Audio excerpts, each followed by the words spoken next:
اعوذ باللہ من الشیطان الرجیم بسم اللہ الرحمن الرحیم الحمد للہ رب العالمین والصلاة والسلام علی اشرف الانبیاء والمرسلین وآلہ الطیبین الطاہرین اعوذ باللہ من الشیطان الرجیم ام خلقوا من غیر شیء ام هم الخالقون سورہ طور آیت 35۔ کیا یہ لوگ بغیر کسی خالق کے پیدا ہوئے ہیں یا خود اپنے خالق ہیں؟ یہ سورہ مبارکہ مکی ہے۔ مکہ کی نامساعد ترین حالات میں یہ آیات نازل ہو رہی ہیں۔ مشرکین جو اللہ تعالیٰ کی بندگی نہیں کرتے ان سے خطاب ہے، ام خلقوا من غیر شیء ام هم الخالقون۔ کیا یہ لوگ بغیر کسی شے کے پیدا ہوئے ہیں از خود، بغیر کسی خالق کے از خود پیدا ہوئے ہیں؟ ایک صورت۔ دوسری صورت یہ ہے ام هم الخالقون، یا تم خود اپنے خالق ہو۔ دو صورتیں۔ پہلی صورت میں بھی اگر ان کا کوئی خالق نہیں ہے تو وہ کہیں گے ہمارا کوئی خالق نہیں ہے، لہٰذا ہم کسی کی بندگی کیوں کریں۔ دوسری صورت یہ ہے کہ وہ یہ کہیں کہ ہم نے خود اپنے آپ کو خلق کیا ہے، تو ہمارا خالق ہم خود ہیں، لہٰذا ہم کسی کی بندگی کیوں کریں۔ بندگی خالق کی جاتی ہے۔ یہاں ضمناً ایک بات ذہن نشین کر لیں کہ عبادت کی تعریف کیا ہے۔ بندگی یعنی عبادت کی تعریف یہ ہے کہ کسی کو رب یا خالق سمجھ کر اس کے سامنے جھکنا عبادت۔ ہر جھکنا عبادت نہیں۔ کسی کو خالق یا رب سمجھ کر اس کے سامنے جھکنا عبادت ہے اور شرک ہے۔ والدین کی تعظیم کرنا، استاد کی تعظیم کرنا، بزرگوں کی تعظیم کرنا، یہ شرک نہیں ہے، کیونکہ ان کو ہم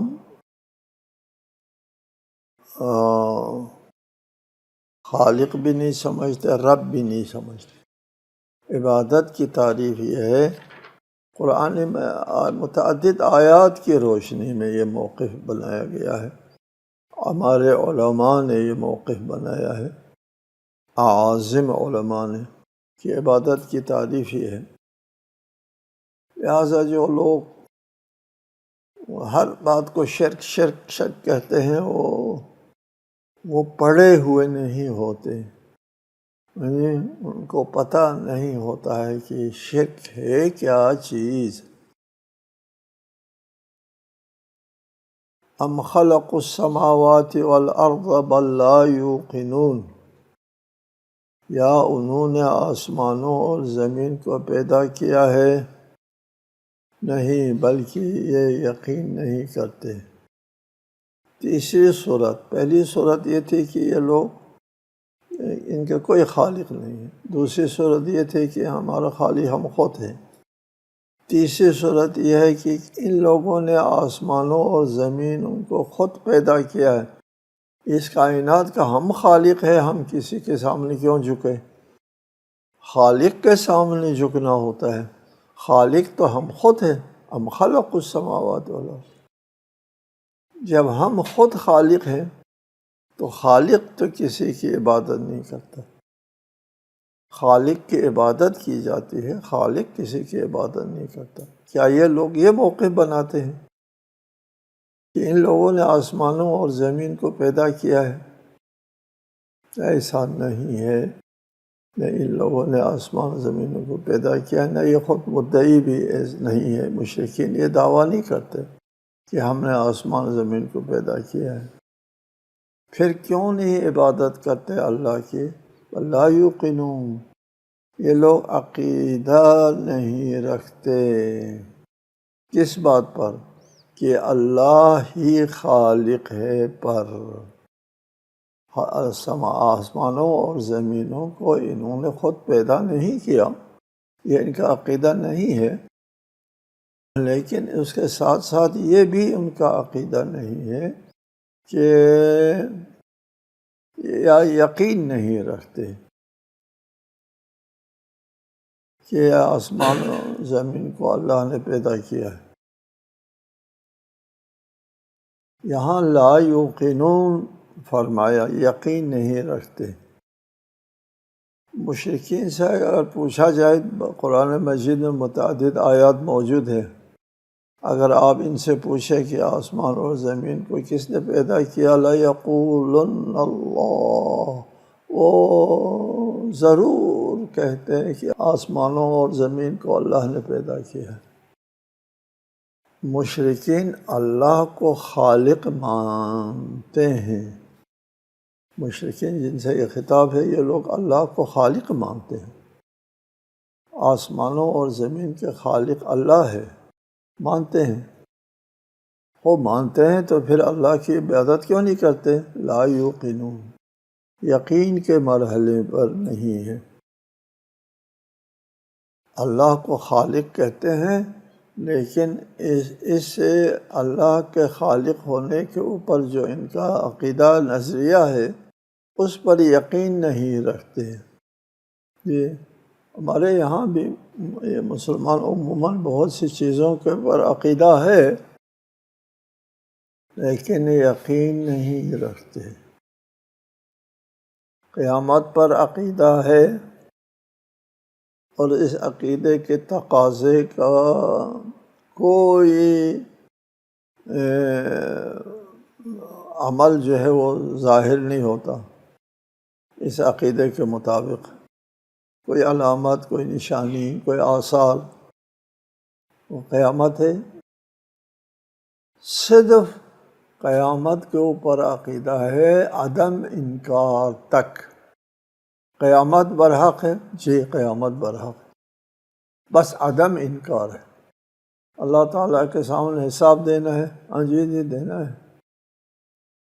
بلکہ ہمارے یہاں تو بعض لوگوں کا یہ عقیدہ ہے کہ ان کو اپنی نجات پر یقین حاصل ہے۔ ان کہتے ہیں ہم اگر جنت میں نہ جائے تو اور کون جائے گا؟ وہ جنت کو اپنے جائیداد سمجھتے ہیں۔ لا یوقنون، قیامت کے اوپر یقین نہیں رکھتے۔ مشرکین جو کہتے ہیں اللہ تعالیٰ خالق ہے، یہ صرف لقلقائی زبان تک ہے، لیکن دل سے اس کے اوپر یقین نہیں رکھتے۔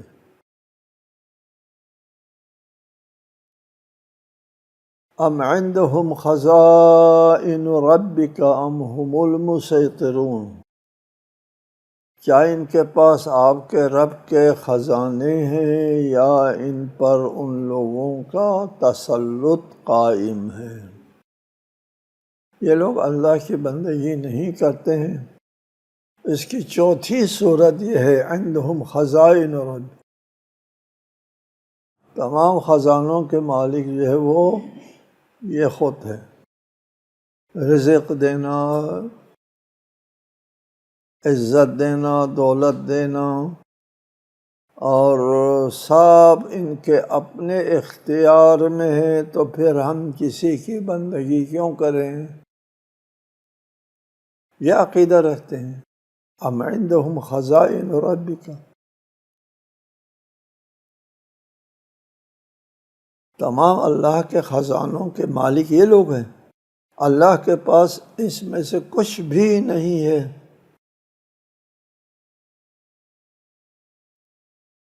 یہ لوگ اس بات کے بھی تو قائل نہیں کہ تمام خزانوں کے مالک خود ہیں، نہیں، اس کا قائل نہیں۔ ام ہم المسیطرون، پانچویں صورت یہ ہے کہ یہ لوگ غالب آنے والے ہیں، لہذا مغلوب کی بندگی نہیں کرتے۔ ہم غالب آتے ہیں، اللہ تعالیٰ مغلوب آئے گا، معاذ اللہ، یہ عقیدہ رکھتے ہیں۔ یہ بھی عقیدہ ان کا نہیں ہے۔ مشرکین کا عقیدہ یہ تھا کہ اللہ تعالیٰ نے اس کائنات کو خلق فرمایا، خلق کرنے کے بعد اس کائنات کو چلانے کے لیے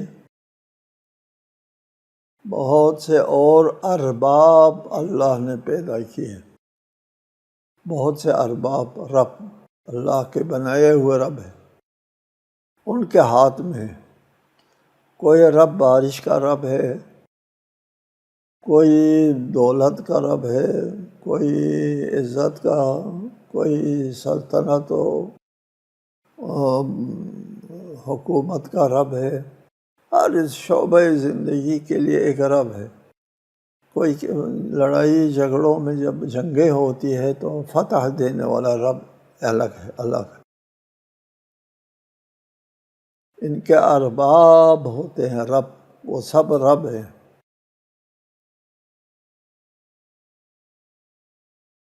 وہ یہ عقیدہ رکھتے تھے کہ یہ اللہ تعالیٰ نے ان ارباب کے حوالے کر رکھا ہے یہ سارے معاملات۔ خود پیدا اللہ نے کیا ہے، اور پیدا کرنے کے بعد اس کائنات کو چلانے کا نظام ان ارباب کے ہاتھ میں دے دیا ہے۔ یہ ان کا عقیدہ ہے۔ پھر دوسری طرف ان کا یہ عقیدہ نہیں ہے کہ اللہ تعالیٰ کی طرف سے کوئی وحی آئے گی، نہیں آئے گی، کوئی رسول آئے گا، نہیں آئے گا، کوئی شخص اللہ کی نمائندگی نہیں کر سکتا۔ انسان میں یہ صلاحیت نہیں ہے کہ وہ اللہ کی نمائندگی کرے، اتنا انسان اس سے کمتر ہے۔ پھر تمہارا مذہب کہاں سے آیا؟ یہ ہمارے باپ دادا یہی کرتے چلے آئے، ہم اس کے مطابق چل رہے ہیں، بس۔ ان کو خود اپنا دعویٰ نہیں ہے یہ وحی ہے، اللہ تعالیٰ نے بتایا ہے، حکم ہے، نہیں، باپ دادا۔ پھر انسان اللہ کا نبی، پیغمبر، اللہ کا نمائندہ نہیں ہو سکتا، پتھر معبود ہو سکتا ہے۔ یہ ان کا مذہب ہے۔ اس لیے اسلام شرک کے مذہب کو ایک مذہب کے طور پر قبول نہیں کرتا۔ یہ اہل کتاب کو، یہود و نصارہ، حتیٰ مجوسیت کو بھی ایک مذہب کے طور پر قبول کرتا ہے، لیکن ان لوگوں نے اپنے مذہب میں تحریف کی ہے، تبدیل کی ہے، مسخ کیا ہے، یہ کہتے ہیں۔ اسلام کا موقف یہ ہے، یہود نے، نصارہ نے اپنے مذہب کو مسخ کیا ہے، اس کو مذہب کے طور پر اسلام تسلیم کرتا ہے، لیکن شرک کو ایک مذہب کے طور پر تسلیم ہی نہیں کرتا، بنیاد سے ہی یہ باطل ہے۔ ام لہم سلم یستمعون فیہ فلیأت مستمعہم بسلطان مبین، یا ان کے پاس کوئی سیڑھی ہے جس کے ذریعے سے یہ وہاں عالم ملکوت کی باتیں سنتے ہیں؟ اگر ایسا ہے تو ان کا سننے والا واضح دلیل پیش کرے۔ یہ چھٹی صورت ہے۔ مشرکین اللہ کی بندگی نہیں کرتے، اس لیے نہیں کرتے ہیں کہ ان کے پاس کوئی ایسی سیڑھی موجود ہے اس پر چڑھ کر وہ ملکوتی آوازوں کو سنتے ہیں۔ ان آوازوں کو سننے سے ان کو پتہ چلا ہے کہ اللہ کی بندگی نہیں کی جاتی۔ ایسی کوئی بات ہے؟ فلیات مستمع، ایسا تو کہ سننے والا جو ہے وہ ایک دلیل، سلطان مبین، واضح دلیل لے کے آؤ۔ فلیات مستمعہم، سننے والا پیش کریں کیا؟ بسلطان مبین، واضح دلیل پیش کریں کہ ہم نے سیڑھی بنائی، اس سیڑھی کو پڑھ چڑھ کے ہم نے ملکوت کی آوازیں سنی اور راز پنہان سے ہم واقف ہو گئے۔ اللہ کی بندگی کرنا نہیں ہوتا۔ ایسی کوئی بات ہے؟ اس کا بھی کوئی مدعی نہیں ہے کہ اللہ کی بندگی کرنے کی یہ صورت ہو۔ یہ بھی خود مشرکین بھی اس بات کے مدعی نہیں۔ ام لہ البنات ولکم البنون، کیا اللہ کے لیے بیٹیاں اور تمہارے لیے بیٹے ہیں؟ یہ 7ویں صورت یہ ہے۔ 7ویں صورت یہ ہے کہ مشرکین یہ کہے کہ ہم کو اللہ پر فضیلت حاصل ہے، اور جب ہم کو فضیلت حاصل ہیں تو ہم اللہ کی پرستش کیوں کریں، بندگی کیوں کریں؟ اور جس کو فضیلت حاصل ہے وہ مفضول کی عبادت نہیں کرتا، یہ دعویٰ ہے۔ اس لیے یہ لوگ فرشتوں کو اللہ کی بیٹیاں کہتے تھے۔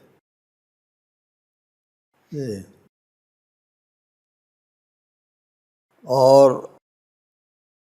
خود اپنے لیے مشرکین کا یہ تھا کہ اگر کسی کے ہاں، ان کے ہاں کوئی بیٹی پیدا ہو جاتی تو اس کو زندہ درگور کرتے تھے، عار و ننگ سمجھا جاتا تھا بیٹی پیدا ہونا۔ اپنے لیے عار و ننگ ہے بیٹی پیدا ہونا۔ یہ تمام فرشتے اللہ کی بیٹیاں ہیں، یہ اللہ کے لیے کوئی حرج نہیں، یعنی اللہ سے تم زیادہ بڑے ہو، آج تمہارے لیے تمہاری شان کے خلاف ہے بیٹیاں ہونا، اور اللہ کے شان کے میں کوئی حرج نہیں ہے۔ اس لیے تم کو اللہ پر فضیلت حاصل ہے، اس لیے اللہ کی بندگی نہیں کرتے۔ اس بات کے تو یہ مشرکین قائل تھے کہ فرشتے اللہ کی بیٹیاں ہیں، اور اپنے لیے بیٹی ہونے کو برداشت بھی نہیں کرتے تھے، لیکن اس کے باوجود فضیلت کے قائل نہیں تھے، لیکن بات فضیلت کی بنتی ہے۔ ایسا ہے اس لیے اللہ کی عبادت نہیں کرتے۔ یہ بھی باطل ہے کہ تم کو اللہ کے اوپر کوئی فضیلت حاصل کیا ہونا۔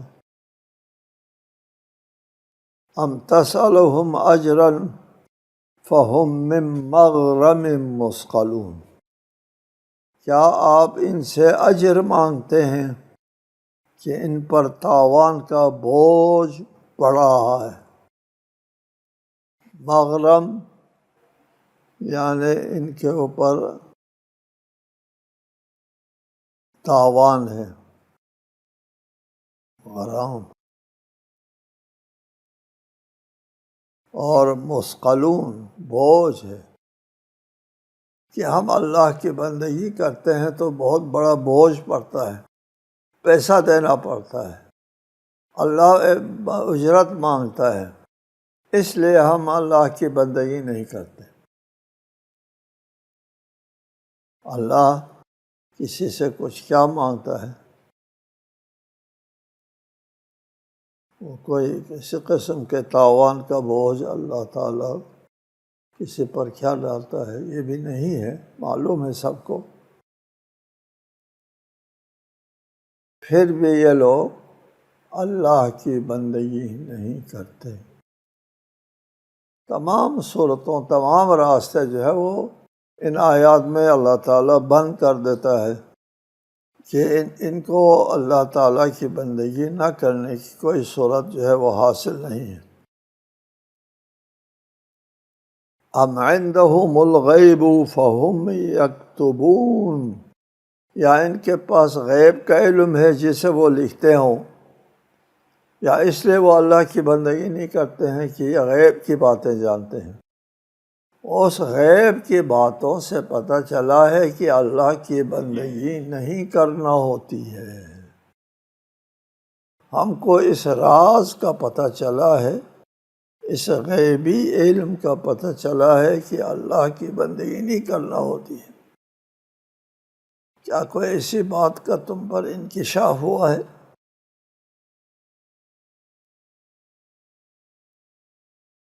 یہ بھی نہیں ہے۔ اس کا یہ لوگ بھی مدعی نہیں ہیں۔ عبادت نہ کرنے کی ایک صورت یہ بھی ہو سکتی ہے، یہ بھی غلط ہے، تو تم اس بات کے قائل نہیں ہو۔ ام یریدون کیدا فالذین کفروا هم المکیدون، کیا یہ لوگ فریب دینا چاہتے ہیں؟ کفار تو خود فریب کا شکار ہو جائیں گے۔ یہ تمام صورتیں ممکن نہیں ہے، اس کا خود بھی مشرکین بھی اس کا مدعی نہیں ہے۔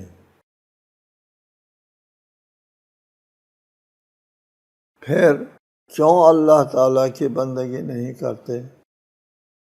تو ہو سکتا ہے کہ اللہ کی بندگی نہیں کرتے ہیں کہ یہ لوگ اسلامی دعوت کے خلاف سازشوں میں مشغول ہے، اور ان کا خیال یہ ہے کہ یہ دعوت ہماری سازشوں کے شکار ہو جائے گی اور ہمیں اس مسئلے سے راحت ملے گی۔ جی، ہم سازش کر رہے ہیں، اس سازش کو کامیاب ہونے دینا، یہ ان کی ساری دعوت عبادت کرنے کا چکر ختم ہو جائے گا۔ جی، اس انتظار میں ہے، یہ کہتے بھی تھے، یہ صورت جو ہے، یہ اس کے اوپر یہ لوگ عمل بھی کرتے تھے کہ ہم یہ شاعر ہے، ختم ہوتی ہے اور اس کو ختم ہونے دو، بات ختم ہو جائے گی۔ وہ اس چیز کے انتظار میں ہے۔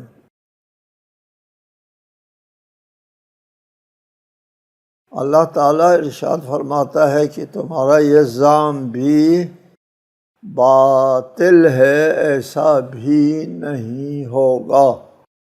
جی، تمہاری سازشیں جو ہے وہ ناکام رہیں گی اس پیغام کو ختم کرنے میں، اور اللہ کی بندگی کی اس دعوت کو ختم کرنے کی تم سازشیں بنا رہے ہو، یہ سازشیں کامیاب نہیں ہوگی، بلکہ کیا ہوگا؟ بلکہ فرمایا ہم المکیدون، خود تم اپنی سازشوں کے شکار ہو جاؤ گے۔ یہ دعوت ختم نہ ہوگی، تم خود ختم ہو جاؤ گے۔ ایک خبر ہے جو اسلام نے دعوت اسلام کے ابتدائی دنوں میں یہ ارشاد فرمایا کہ اسلام کی حقانیت کی دلائل ہے بہت ساری۔ ان دلائل میں سے ایک دلیل یہ ہے کہ اسلامی دعوت جب شروع ہو گئی مکے میں، تو اس وقت نہایت نامساعد ترین حالات سے دوچار تھے۔ دو چار مسلمان تھے، غریب، نادار، فقیر، مسکین، اور باقی قریش کے بہت بڑے وڈیرے سب اسلام کی دشمنی پہ اڑے ہوئے۔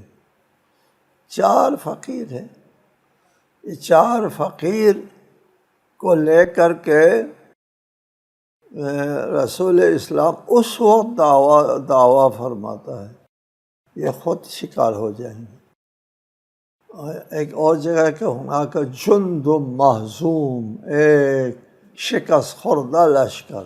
اس وقت سننے والے کو ہنسی آ جاتے، اے چار یتیم مسکین، ان کے پاس بیٹھنے سے بدبو آتی ہے، وہ کہتے تھے کہ ان کو ہٹاؤ تو ہم آپ کے پاس بیٹھ جائیں. تو اللہ تعالیٰ نے منع فرمایا، لا تطرد الذین یدعون، ان کو مت ہٹاؤ اپنے پاس سے. رسول اللہ بھی ہٹانے والے نہیں تھے، لیکن اس بات کا قرآن میں اعلان ہے. اس وقت یہ ارشاد فرمایا کہ یہ خود سازش کے شکار ہو جائیں گے، نابود ہو جائیں گے.